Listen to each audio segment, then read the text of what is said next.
Dziś ciasto, które ja robię tutaj na niedzielę, ale Wy oglądacie ten przepis najprawdopodobniej w niedzielę i wtedy ja już pewnie kończę drugi kawałek do kawy. Co mogę o nim powiedzieć? Na jednym kawałku bardzo trudno skończyć, jest przepyszne, polecam. Przepis dostępny również w wersji do wydrukowania znajdziesz na orchideli.com, a sama lista składników jest w opisie pod filmem. Białka dokładnie oddziel od żółtek. Jeśli do białka wpadnie Ci żółtko, wyjmij je z zapasem tak, żeby nic nie zostało w białku. Do czystej misy miksera wlej białka i ubijaj. Najpierw przez kilkanaście sekund na wysokich obrotach miksera, a kiedy piana się spieni, zmniejsz obroty i kontynuuj ubijanie jeszcze przez chwilę, tak żeby piana osiągnęła stan, w którym szpatułka czy łyżka zostawia w niej wyraźny, niezasklepiający się ślad, czyli na sztywno. Gdy piana będzie sztywna, powoli zacznij dosypywać cukier. Możesz to zrobić tak jak ja, albo po płaskiej łyżce. Kiedy dodasz cały cukier, kontynuuj ubijanie na średnich obrotach miksera około 7 minut mikserem planetarnym, około 10 minut mikserem ręcznym na pierwszym biegu. Jeśli używasz cukru waniliowego, dosyp go po dodaniu całego cukru. Jeśli natomiast masz ekstrakt waniliowy, dodamy go razem z żółtkami. W międzyczasie w oddzielnej misce wymieszaj razem mąkę pszenną tortową typ 450, budynie waniliowe bez cukru i proszek do pieczenia. I jeszcze blacha, dno wyłóż papierem do pieczenia, tylko i wyłącznie dno, bez boków, niczym tej blachy też nie smaruj dodatkowo. A dobrze ubita piana z białek powinna wyglądać tak, czyli być błyszcząca i bardzo, naprawdę bardzo sztywna. I teraz do piany dodaj żółtka, tak po 1-2 na raz. Tutaj już nic nie ubijasz, tutaj chodzi tylko i wyłącznie o wymieszanie żółtek z pianą. Na tym etapie możesz dodać również łyżkę ekstraktu waniliowego, jeśli wcześniej nie dodawałeś cukru waniliowego. Po wymieszaniu piana nadal powinna pozostać bardzo stabilna, poza kolorem właściwie nic nie powinno ulec zmianie. I teraz mikser odstaw na bok i po 2-3 łyżki przesiej wymieszane wcześniej suche składniki, czyli mąkę, budyń i proszek.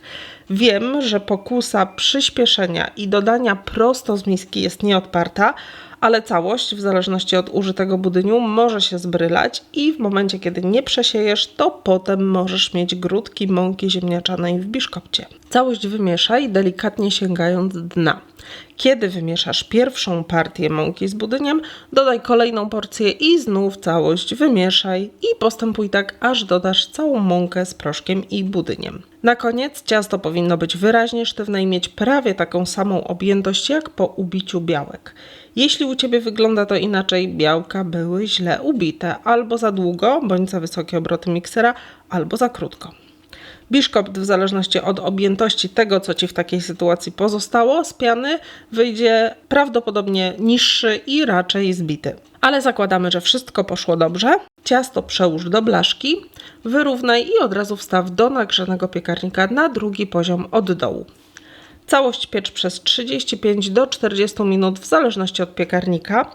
Po upieczeniu sprawdź patyczkiem, czy biszkopt jest upieczony w środku i jeśli patyczek wychodzi suchy, od razu wyjmij ciasto z piekarnika i zostaw do wystudzenia. Następnie wyjmij je z blaszki i przekrój na 2 blaty. Link do filmu, na którym pokazuję, jak kroić biszkopt, znajdziesz w opisie pod tym filmem. Serek waniliowy wyjmij z lodówki, przełóż do miski i odstaw, aby nabrał temperatury pokojowej. Ja używam serków Danio, ale może być to każdy inny serek homogenizowany o waniliowym smaku. Żelatynę rozpuść w 1/3 szklanki gorącej wody. Następnie schłodzoną śmietankę 30% i cukier puder ubij na sztywno. Krem nie wychodzi bardzo słodki. Jeśli chcesz, możesz dodać więcej cukru, ale warto wziąć pod uwagę, że dżem, który zaraz wyłożysz na ciasto, też będzie dosyć słodki.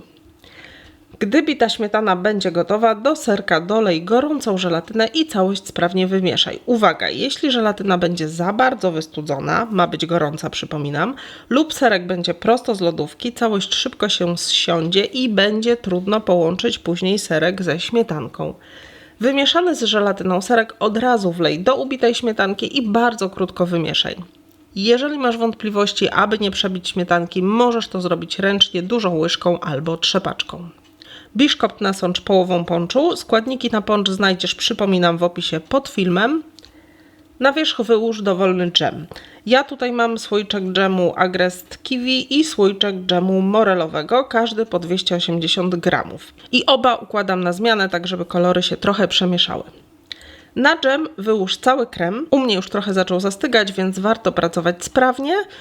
Wyrównaj i przykryj drugim blatem biszkoptowym.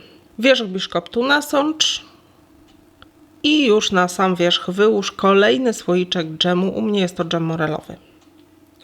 No i jeszcze płatki migdałów. Całość wstaw do lodówki na kilka godzin, a najlepiej na całą noc, aby ciasto dobrze zastygło. Smacznego! A więcej sprawdzonych przepisów znajdziesz w moich książkach. Do wszystkich przepisów w książkach dołączone są filmy. Kup pakiet już teraz na sklep.orchideli.com. Zapraszam serdecznie.